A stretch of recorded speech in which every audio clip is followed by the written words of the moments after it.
Pemerintah terus memperkuat pembangunan infrastruktur dan konektivitas nasional. Salah satunya proyek kereta cepat akan dilanjutkan sampai ke wilayah Timur Jawa.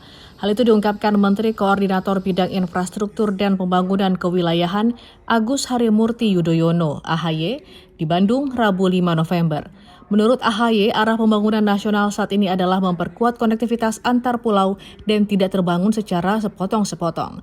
Upaya ini sejalan dengan visi Presiden Prabowo Subianto untuk mewujudkan Indonesia yang semakin terintegrasi.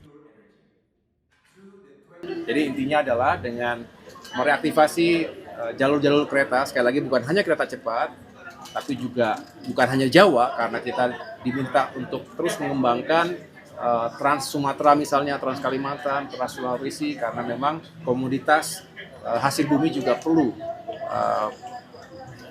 alat angkut yang juga sustainable, dan ini akan mengurangi transportasi di darat, termasuk mengurangi beban untuk BBM gitu. Dan ini semakin bersih dan semakin sustainable.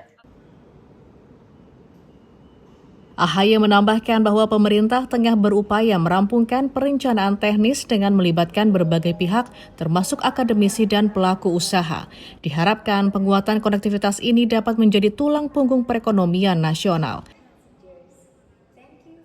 Dari Bandung, Jawa Barat, Dian Hardiana, Kantor Berita Antara mewartakan.